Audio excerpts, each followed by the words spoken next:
This is The Scoop for Thursday. I'm Lisa Marzilli with the WMNF News headlines. A book about book bannings has itself been banned by a school board in Florida. Ban This Book by author Alan Gratz has been removed from libraries in the Indian River County School District after the school board voted 3-2 to ban it last month. The book follows a fourth grader named Amy Ann as she tries to check out her favorite book, which has been banned after a classmate's parent thought it was inappropriate. Amy then creates a secret banned books library in her locker.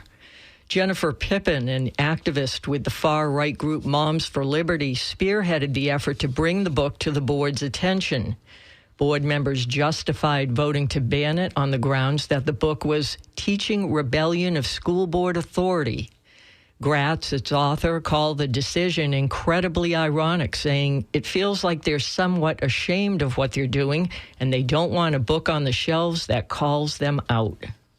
Governor DeSantis plans to appeal a ruling that calls Florida's youth gender-affirming care ban unconstitutional, saying it's wrong to mutilate minors.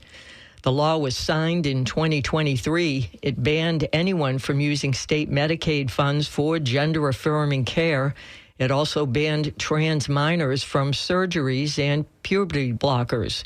While in Tampa yesterday, DeSantis said he had no doubt it will be reversed.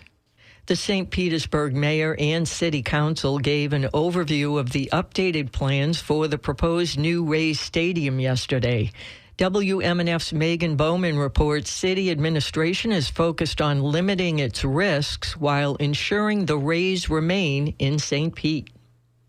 Mayor Ken Welch says the historic gas plant district will be an anchor for the community, but it comes at a high cost, over $1 billion. And the city and county will contribute nearly $600 million of it, but the remainder will be paid for by the Rays Stadium Company, or Stadco. St. Pete's debt financing officer Ann Fritz says steps have been taken in the new agreement to mitigate the city's risks. Our amounts are fixed and all cost overruns are the responsibility of Stadco. In the proposal, Stadco would take on the majority of operating costs, including insurance coverage. The group would also be responsible for all maintenance and repairs for the new facility. Megan Bowman, WMNF News in Tampa. Starting July 1st, a new Florida law will effectively wipe out all citizen-led review boards for police departments. WMNF's Chris Young reports what that means for Tampa's almost 10-year-old board. In April, Governor Ron DeSantis signed a bill that prevents investigations of local law enforcement by citizen review boards, or CRBs.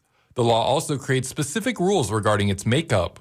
Republican House Representative Danny Alvarez, a sponsor of the bill, spoke at a Tampa City Council meeting in June. He says the intent was to end the boards and start fresh. If you were to find some sort of way that you're going to keep it going, then we'll just have to come back to the dais and then tighten it up with whatever loophole you think they might have found. The Tampa CRB consists of 11 members. It was formed in 2015 after pushback from a Tampa Bay Times article that showed the Tampa Police Department targeting black bicyclists. Currently, the board reviews closed investigations, community complaints, and participates in the hiring process of police officers. City Council member Bill Carlson says the council's hands were tied. If I was at the legislature, I would have voted against that legislation. But now that it's there and they're determined to make sure that this goes away, it's a waste of city time and resource to keep it going. Tampa Police Chief Lee Burkhaw says he looks forward to creating a new CRB under the new guidelines. The new law requires boards to have at least 3 members appointed by the chief of police, with at least one being a retired officer. Chris Young, WMNF News, Tampa.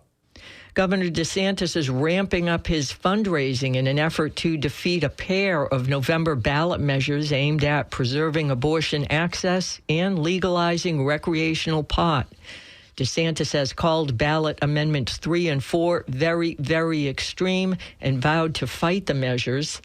USA Today reports DeSantis opened the Florida Freedom Fund last month. The PAC will serve as a repository for unlimited donations from individuals and corporations. I'm Lisa Marzilli with the WMNF News headlines. This is The Scoop, recorded at WMNF Tampa.